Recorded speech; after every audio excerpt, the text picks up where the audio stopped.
So hello everybody. Thank you for joining the Rockets to Race Cars Go Green edition. The heat is on. Please be sure to fill the attendance on the far bottom left, especially if you're planning to come to the Kentucky Speedway professional development event. We have some special guests for you guys tonight, and we have Bonnie Murray, another education specialist from NASA, from a very, very special place as well. So with no further ado, I'm going to introduce Bonnie, and I'm going to let her start our professional development tonight. All right, thank you, Marilee. It is a pleasure to be connected with you all, and I appreciate you taking time out of your evening to be with us. I do hope many of you will be with us at Kentucky Speedway later this month, but tonight we're coming to you from Pocono Raceway in the mountains of Pennsylvania, and I have with me Brandon Igdalsky, who is the president of Pocono Raceway, and maybe you can see in the background there the object that we're going to be talking about. Pocono Raceway is unique in that it is the only NASCAR track that is completely powered by solar energy. So I'm going to present a little bit of information to you about that and why that's so important, and then Brandon will be bringing you some information about the solar panels here at Pocono Raceway. So we'll talk with you in just a minute, Brandon. All righty, let's see if I can share these slides. Here we go. So we'll be sharing tonight from the Rockets to Racecars curriculum. I do hope you'll go to that site and check out the many activities that are there in the Rockets to Racecars curriculum. It compares the science, technology, engineering, and math, the STEM of science, and aerospace science and racing science. And the reason we do that is because students don't always have a lot of information about aerospace. Many of them have never flown in a plane, and even those who have not flown much. So when you start to explain those aerodynamic concepts, they don't have a lot of experience with it. But they've seen racing, maybe been to a race, or certainly ridden in a car and maybe stuck their hand out the window, something like that, and felt the aerodynamics. So we use racing as a way to get them to understand those science concepts. So do check out that page and all the activities there.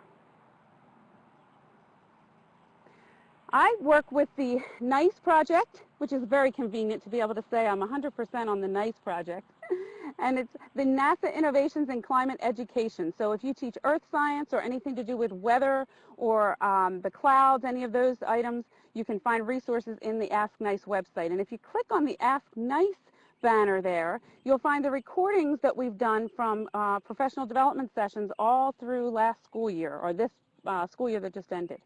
So make sure you go in there. I hope you'll take advantage of the resources that you find there as well.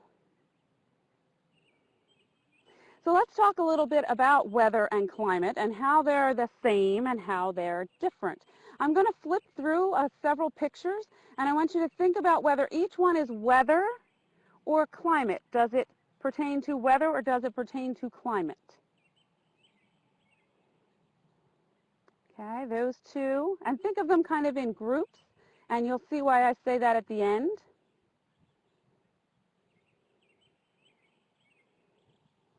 Okay, again, I hope I'm not going too fast there, but you saw a house with snow falling and now a house made of snow. So think about weather versus climate and those pictures. Okay, this is actually a game that Marilee developed, and she'll share the link with you so that you can get this game and you can download all the parts. You'll need to print it, so the bigger part, the game board, you'll need to print on large poster paper, and then print the little pieces, put Velcro on the back, and you can use this as a review game with your students. So now looking at these pictures, it should be easier for you to tell that the daily readings of weather, temperatures and things like that are a weather issue, and the seasons are a climate issue. And the little fellow with the umbrella there is a weather issue. He needed his umbrella that day. But if you live in a place where you get rain every day and it's lush and green, like the tropics, then that's a climate issue. So each one of these pictures allows you to see the difference between weather and climate. In short, I like to say that climate is the reason why you would buy a coat, but weather is the reason you would wear it. So think of it as a long-term versus short-term event. And again, I believe Marilee is sharing the link for the game with you. So let's think about how weather and climate affect your daily life. and maybe your recreation activities. This is the NASCAR 2014 schedule, and we're going to zoom into the beginning of the schedule and notice where those races are. Pocono's not on that list. These races are in February, in March. Why would Pocono not be on that list? Is that a weather or a climate issue? Let's look later in the season. Now we're into July and August, and we see that there is a Pocono race listed there. So why is the Pocono race later in the season and the Florida race earlier? Well, that's a climate issue, because the climate would still be too cold in Pocono. They'd probably still have snow on the ground in Pocono in February, and so you couldn't have a race here then. Weather also plays into the factor for races because, of course, the cars do not have windshield wipers. So it's possible that there could be a rain delay. That never happens up here at Pocono. But sometimes there can be rain delays or different things that affect the race, and that's a weather issue. So again, short-term versus long-term. The one thing that weather and climate have in common is the sun. And the sun is a significant part of both of them, but affects things differently. So when you're thinking about climate, the sun is really important to understand. And one of the calculations that we need to do with that is Earth's energy budget.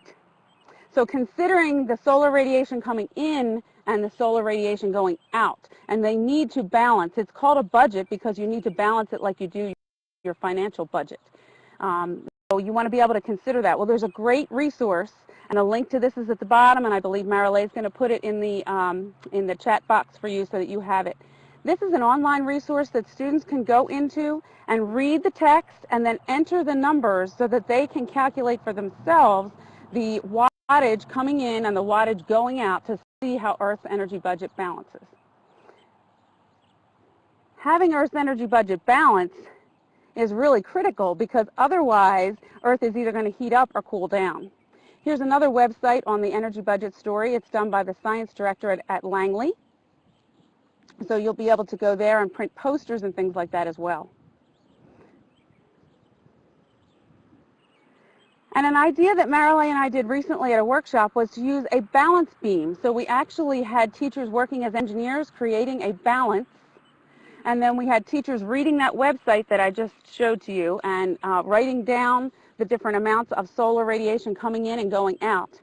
And then we had math teachers doing the calculations to make sure that was all equal. And we let them balance the bags of pennies. The math teachers actually put pennies in bags to equal the amounts of solar radiation coming in and going out. And then we balanced those bags to see if that in fact was the same. So that's a way you can turn it into an engineering design challenge if you'd like to do that. But understanding Earth's energy balance is a critical element of Earth science. And what we're finding today is that a particular gas, which I would let you guess, but I believe we're full screen right now, so I don't want to ask you to guess when you don't have that in front of you. But I wonder how many of you could identify a particular gas that is increasing in the atmosphere and showing indications of increasing global temperatures. Not in every location, but on a global average. And you probably know that gas is CO2, carbon dioxide, which is emitted from fossil fuel burning. So it's really important for us to be able to find some other ways to power the many devices and cars and hair dryers, different things like that, without using fossil fuels. So think about what you could power with solar energy, and you probably think of things like a watch or a calculator or maybe even a car. There are some cars that are charged up that way now. But how about an entire racetrack?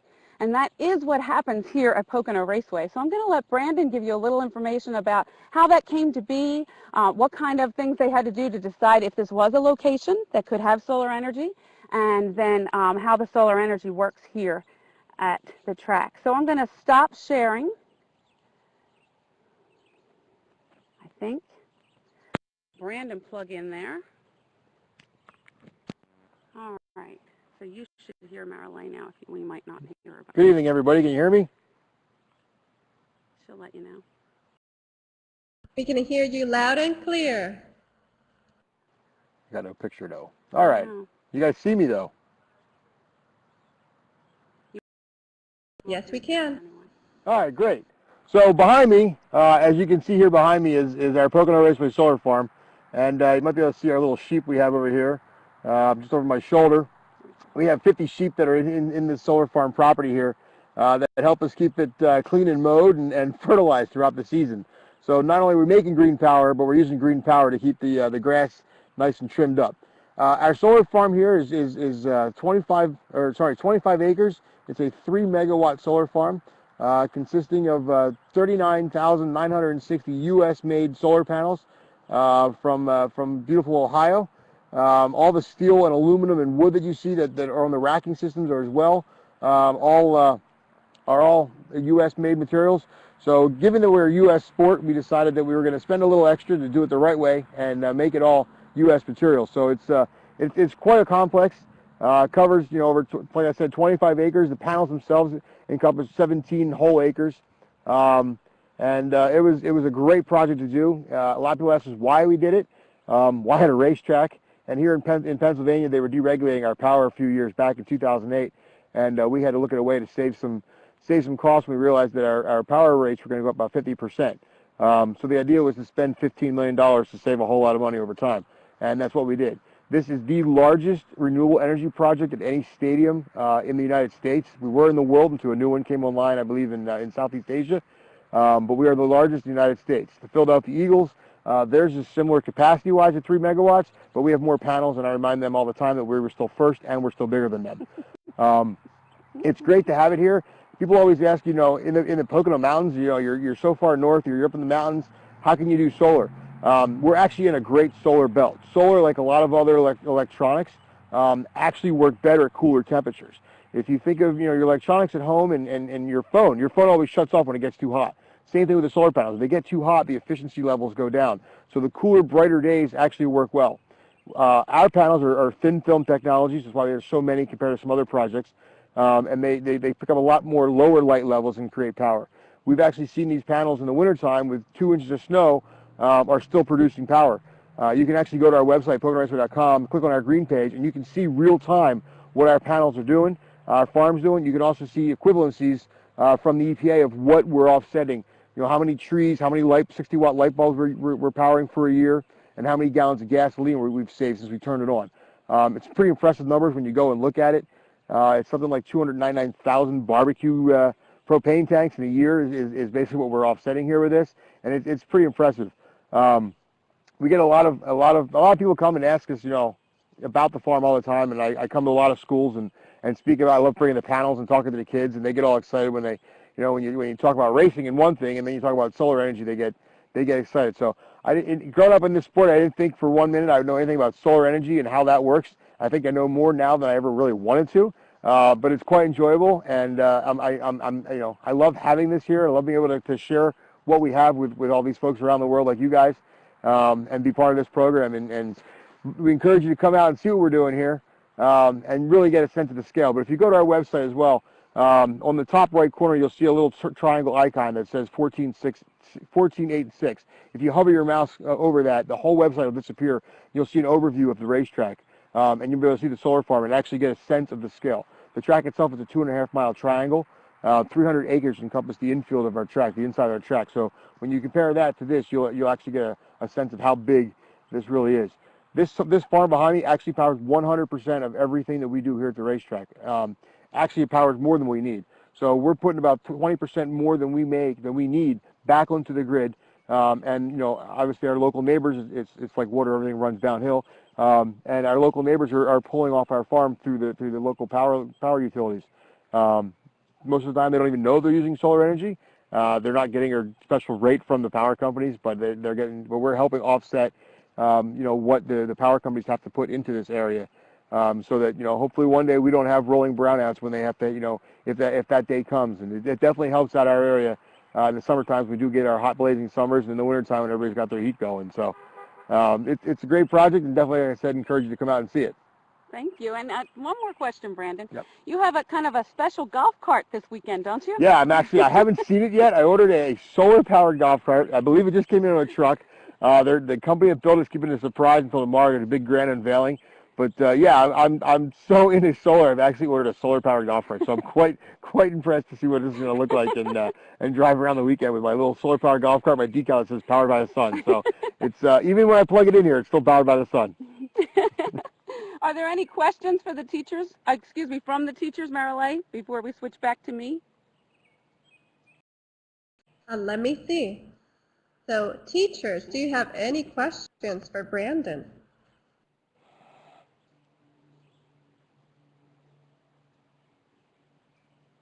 I'm going to pan a little bit while we're waiting. And I do want to say, while I'm waiting to see if they type, just use the chat to type your question. I did share the Pocono Raceway website and the solar information, so they now have access to see the live data.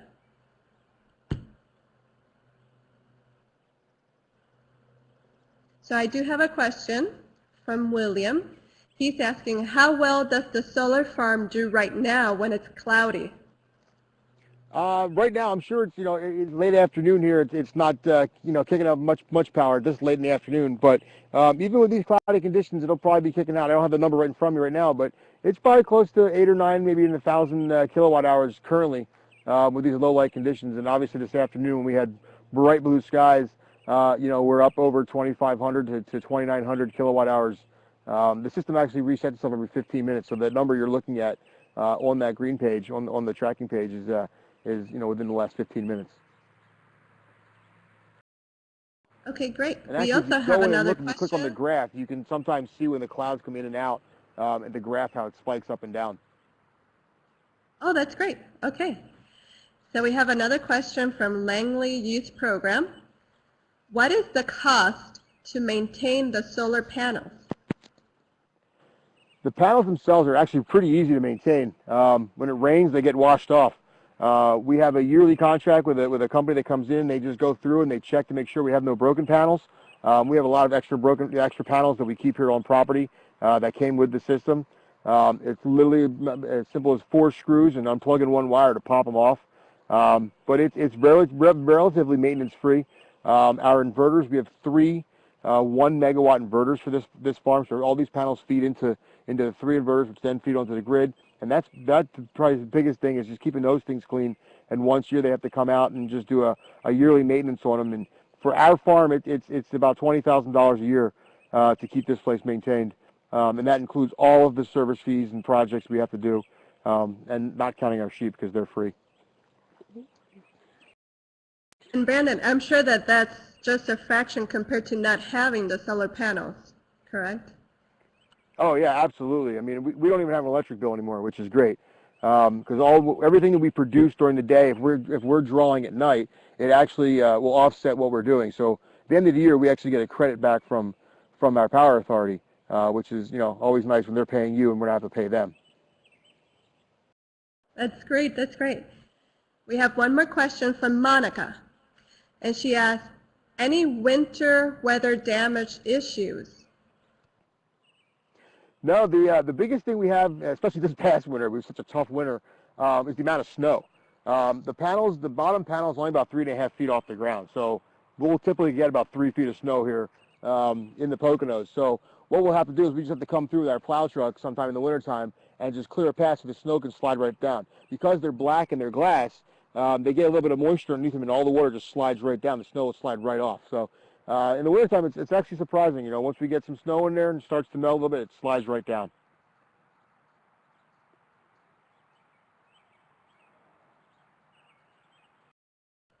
Okay, great. And I think it's great to remind everybody that with these solar panels, you will be able to power this weekend's races, correct? Yeah, all of our events are 100% off the grid. Everything that we do here powers what we do at the track. There's some areas we don't have power. We bring in generators, but what we're doing here even offsets the power that those generators are producing for each day. That's fantastic, Brandon. Thank you so much. I think those are all the questions we have. Great. Thank you all. Have a good night.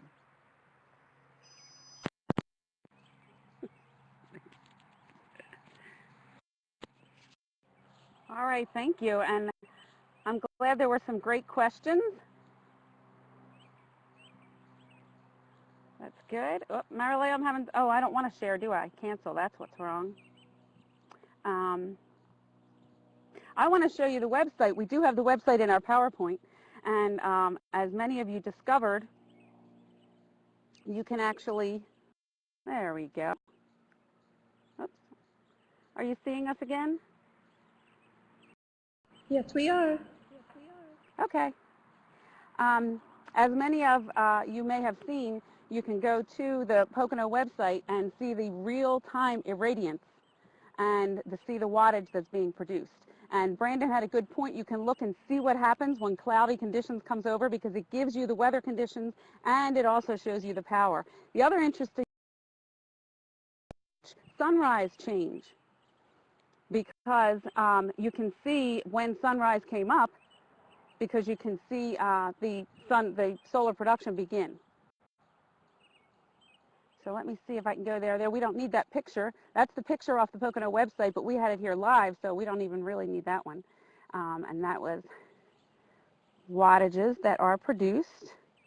And that is where we are at the Pocono site. And here's the website that Brandon was talking to you about. And notice all the different readings that you're getting, but also notice, Current? It's not live. Oh, okay. Yeah, it's not, but it's a snapshot, screenshot. Yeah, that's the website to go to, though. That would have been interesting if we could have a current. I can't do that and do the display as well. But notice Brandon did tell you that you had 3.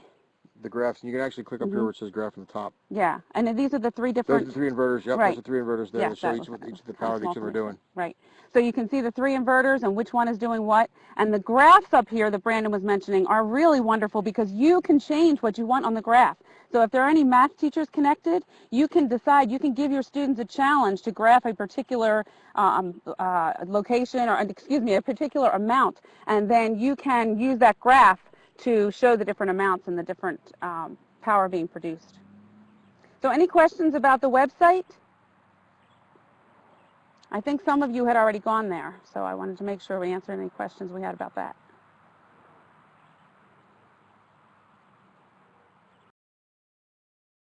Looking at the website right now, and it says 110 kilowatts. Ah, thank you. Marilay went on live to the website, and it's saying 110 kilowatts. There you go. Okay. All right. And is it showing it's cloudy up here now? That's why I did think it was here. Yes, the weather conditions, which is another cool thing. You can get the weather conditions right now. It says few clouds, and it's 68 degrees Fahrenheit, and the winds are 2 miles per hour, so very calm. Yes, you're right about that, yeah. The winds are very calm. In fact, they're so calm they're worrying me, Marilay, because I don't know if you can see, but behind us is a huge black cloud building. And, you know, it feels like literally the calm before the storm here at the moment. Well, thanks, Marilay. That's great, because the one I have is obviously, as Brandon pointed out, winter, because it's 15 degrees. But the first time we did this was back in March, so it probably was a cold day. Again, that's why the race isn't up here in February or March, because we wouldn't want to have the race in those temperatures. So, all right, that's my contact information. I know Marilay will provide hers at the end. I do hope you'll come out to Kentucky Speedway and work with us there. We'll be doing solar ovens, and Marilay will tell you a little bit more about that, but we will have pictures of what you've seen here. So it would be great to have you out there with us, because you've experienced this and gotten the information firsthand, so you'd be good people to be able to share that with the students and the parents that we'll be working with. Have any of you been to a race? Maybe Marilay can have you raise your hands on the side there. How many of you have been to a racetrack? I have Teresa has gone to a racetrack. We have one. Okay, all righty. All right, so you have an idea of the crowd that you'll see. And the reason I bring that up is because you will be an expert at doing the solar oven activity when you leave the track that day, because you will have done it and talked about it. And that's one of the hardest things in professional development, is you learn a new activity in a session like this, but then when you go to your classroom, how do I really do that, and what was it they told me to do, and those kind of questions come up. So the program that Marilay and I have put together allows you to come out to the track and work with us and talk about these concepts. and then be more of a pro when you go into your classroom to implement them in your classroom. The other nice element is that you get a race ticket to come to the race, and that'll be provided through a voucher, so that if you want to bring your spouse or someone with you, you can get a seat and sit with that other person. And then we have a worksheet we give you so that you can look for some physics principles during the actual race. So we'll tell you more about that when we get closer to race day.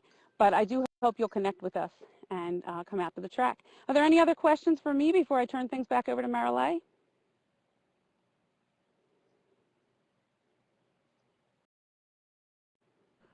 Anyone have any further questions? Just write them in the chat.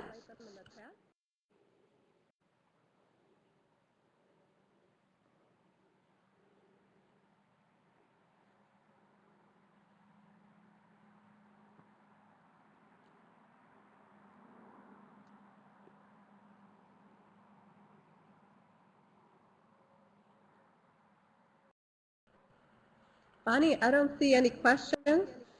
I do want to thank you for connecting live from Pocono Raceway and for having Brandon with you as well from the solar farm. Right, you're welcome. And I'm going to try and walk over and let you see the sheep. They're laying down, so I don't want to disturb them, but if they'll let me walk over there, we'll try that and see if you can see them. And I apologize if it's bouncy, but let's see. Oh, look, they're smiling. No, I'm kidding. Okay. I think that's as close as they want me to get. But there you go. Greatest lawnmower you can imagine. Keeps everything fit and trim. All right, I'm going to try. Well, actually, you can mute me, right, Marilee? I'll show you the solar panel as I'm walking. Okay, well, then I'm going to let you mute me. And I'll listen while you talk about the different activities we'll be doing. Thanks, Marilee. Okay, thank you, Bonnie.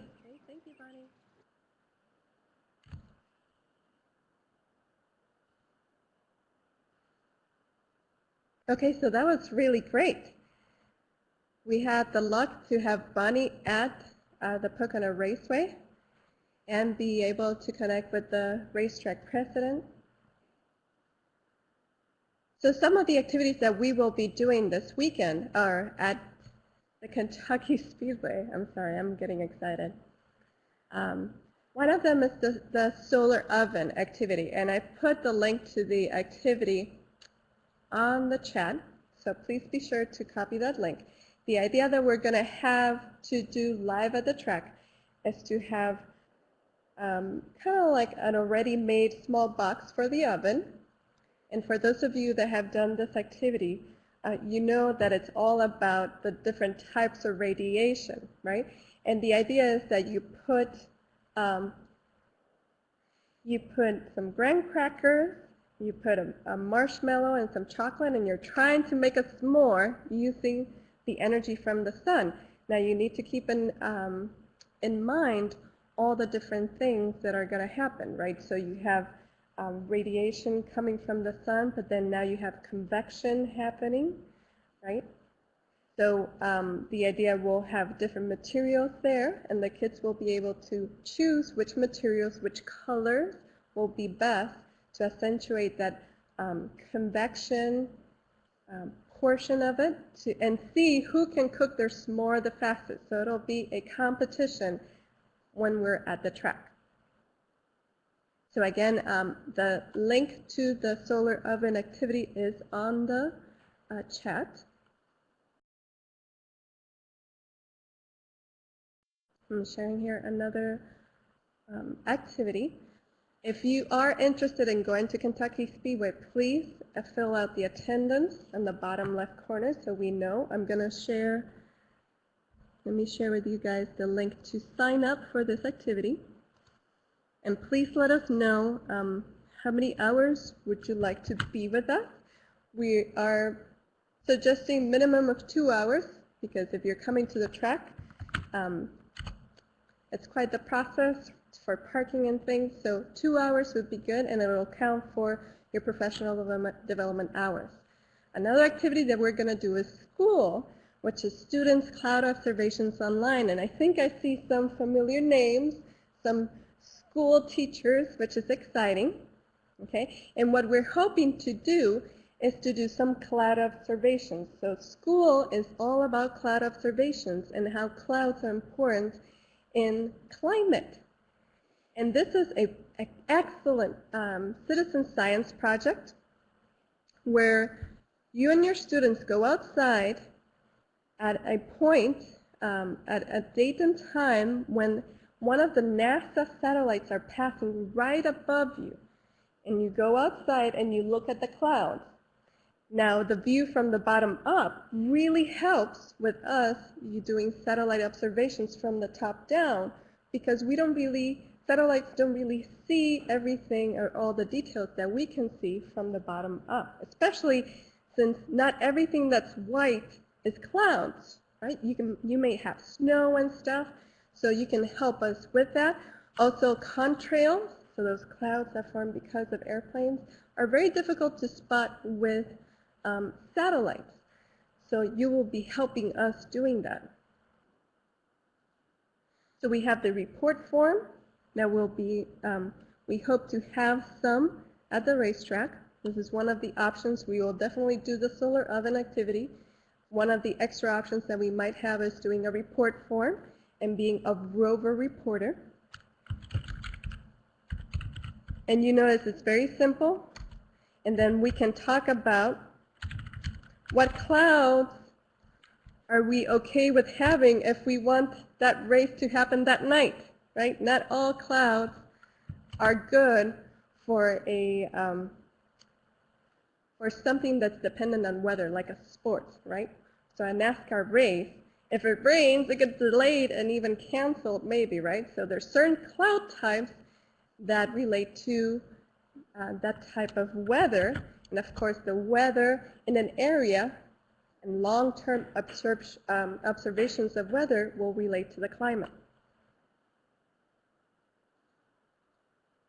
Another cool activity that we might be doing is this cloud teller. I don't know if you remember, guys, when you were in middle school maybe, or upper elementary, where you had the 1, 2, 3, 4. It's the same thing, but it's all about clouds and cloud types. So if enough of you guys come to the track and are with us, we might have cloud tellers. And now you can do cloud observations, you can do the cloud tellers, and then the solar ovens with everybody that's coming to the track and visiting us.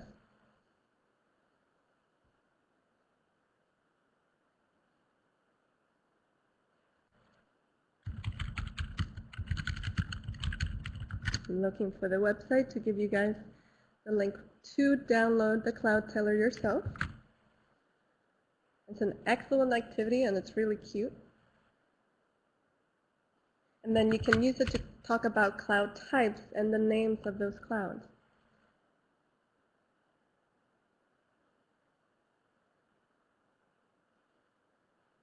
There's also Ask Nice.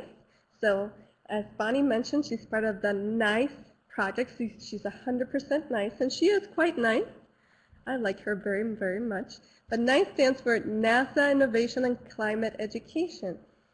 And for this past few months, since September, we've been doing Ask NICE sessions through Google Hangout, and you can go to the recordings and watch all these sessions and learn a little bit more and feel better prepared when talking about climate. We had one session all about school, the school project, and Earth energy budget.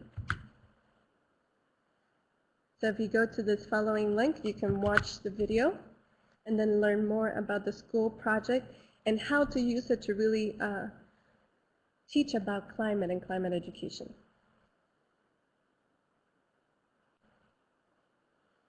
Okay, so these are the activities we're going to be doing at Kentucky Speedway. So we'll be doing the solar oven, where the kids will race on who can make the s'more the fastest. I put the link on the chat box. If we have enough of you guys coming to the track, Bonnie and I will be there at the track, so you'll be side by side with us doing these activities with those people that are coming to see that night's race. So you can come Thursday, Friday, or Saturday. Let me get the dates so I don't mess it up.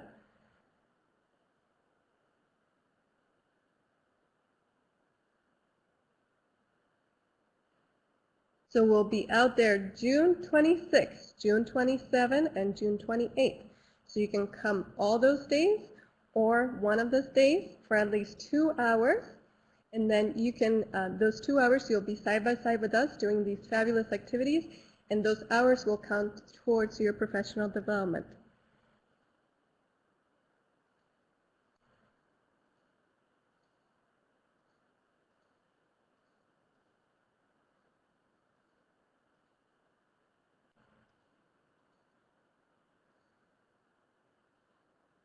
Again, if you would like to come to Kentucky Speedway and do these activities with us, just go to the following link and fill out the form. You'll get an email from me with all the information. Okay, so let's look a little bit more about how to get there.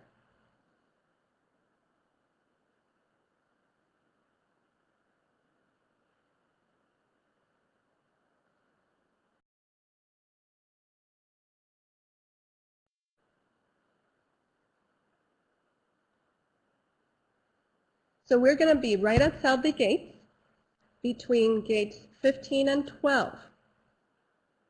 Okay, so this is Kentucky Speedway map.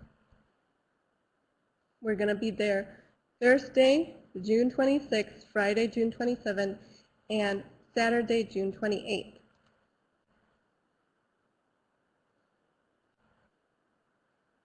Okay, so here are the gates. We're going to be right outside those main gates. The main gate is gate 15 right here. We're going to be between gate 15 and gate 12. And we're going to be in a huge earth dome tent, and that's where you're going to be with us doing these activities. But we'll also have other booths with spin-offs, like how the astronaut spacesuit is very, very similar to the suits that the drivers wear. We're going to have space shuttle tires next to a race car tire, and so you can relate each of them, the treads and the thickness and all of those really, really neat things. Okay. The best way to get there is to take Interstate 71 and take exit 57, and that'll take you to the parking lots that are right near those gates 12 and 15. Okay. Once you sign up in that Google form that I sent, I will send you an email with all the activities and with these maps so you know how to get to us. Okay. Again, you take exit 57, and then we recommend that you park in these parking lots. These letters are the parking lots. So G, H, I, or J, you can park anywhere around here, and we're going to be right outside the gates in gate 15 and 12.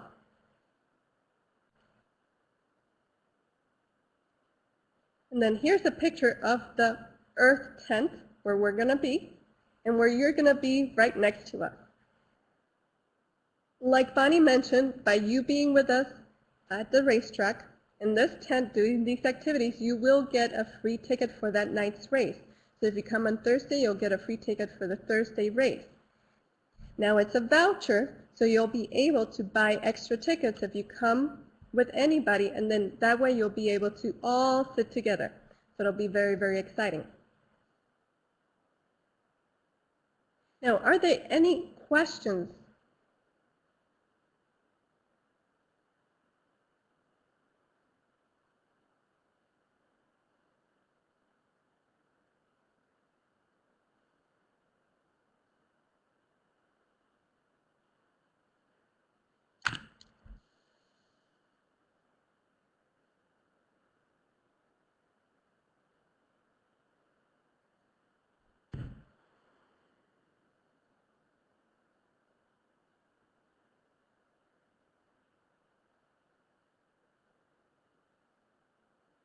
I see Donna.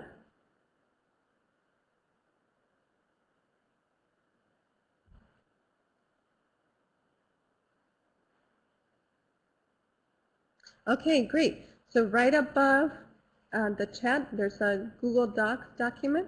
So click on the link right above your name. I'll copy it once more.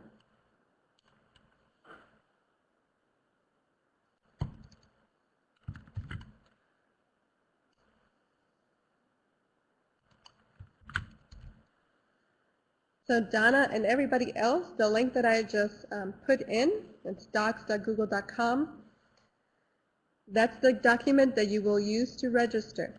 And as you see, you can register for either Thursday, Friday, or Saturday for at least 2 hours. If you would like to sign up for more than a 2-hour shift, there's an option to sign up for more, for at least one more shift.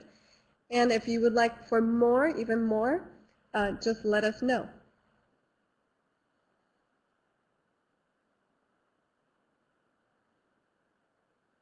Any other questions?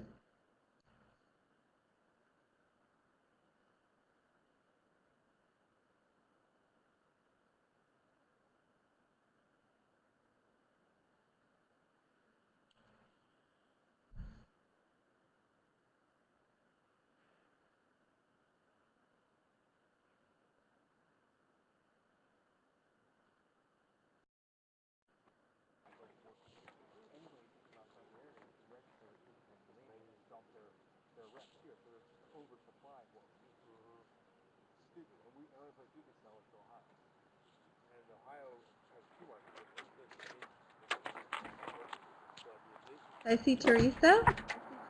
So will you be doing this at other times during the summer or next summer? We will try. I'm going to stop my camera because I see Bonnie. We are going to try and be at other racetracks. I know that we hope to be at Richmond Raceway pretty soon here. So just let us know that you're interested, or keep an eye out on the announcements. NASA.gov webpage will announce when we're going to have another opportunity at another racetrack. So please let us know. There might be different opportunities for teachers near other racetracks. So just keep Bonnie and my email address handy. I'll type it in again. And then we'll let you know if other opportunities come up.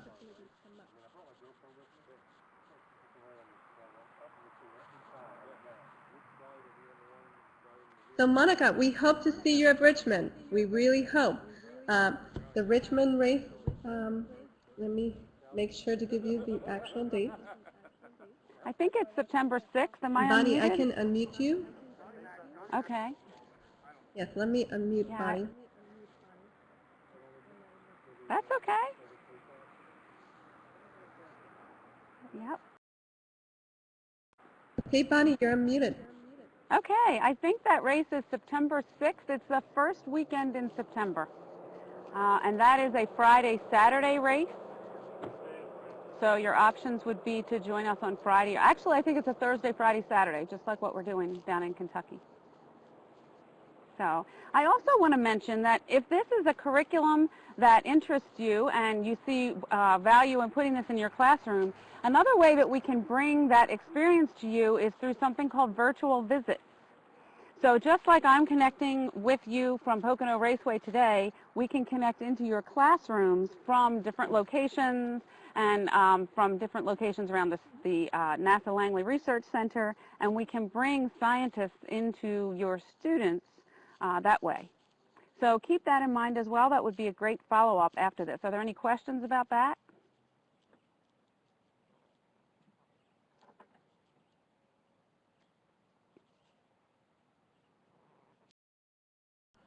I just shared the link so that they can sign up for a virtual visit.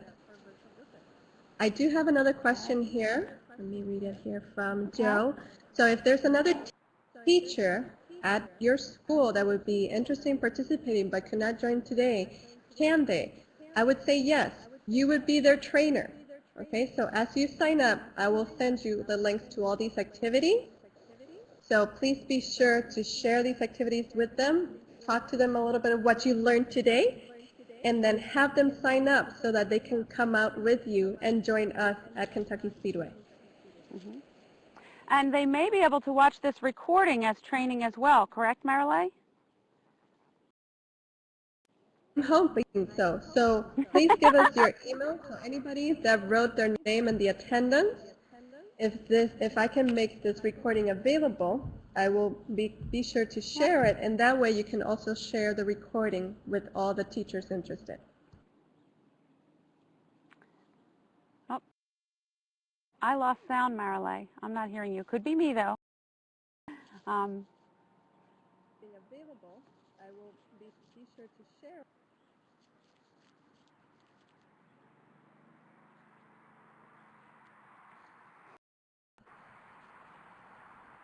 Would you like to add anything else, Bonnie? Just one last reminder to go to the Rockets to Racecars page and the Ask Nice page. I saw that you shared how to get to the recordings. So I do hope you'll check that out, because that's a great place to find other activities that we've done. The Rockets to Racecars curriculum we didn't talk a whole lot about, but there are activities in there on measuring tires, so there's measurement activities.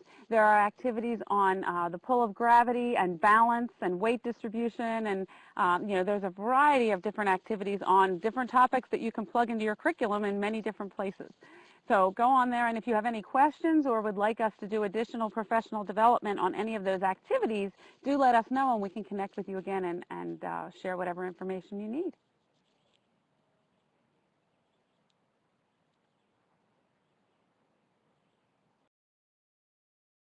Thank you, Bonnie. And I just shared with them that link, and I will also share with them the Rockets to Race Cars so they can see all the spin-offs as well.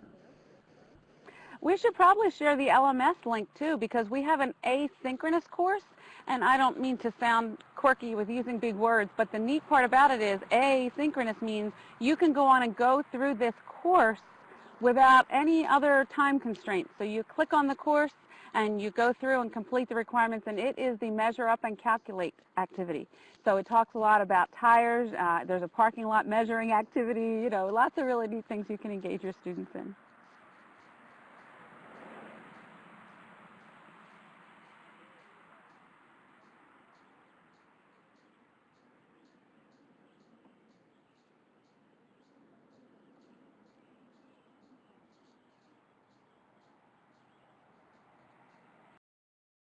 So as I'm looking for all these links, anybody has any questions for Bonnie or for myself?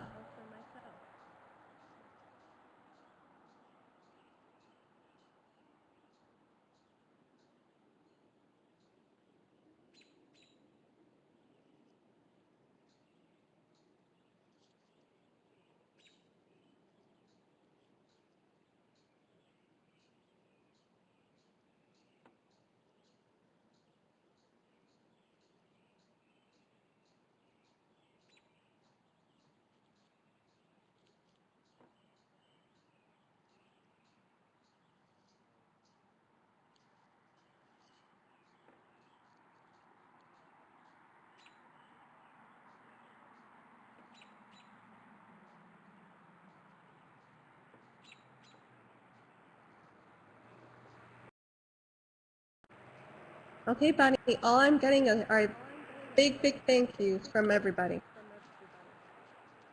Well, thank you back to everybody for taking time out of your evening to connect with us tonight. We truly do enjoy these topics, but it isn't any fun just creating the curriculum if we don't have anyone to work with and teach the activities with. So I thank you for taking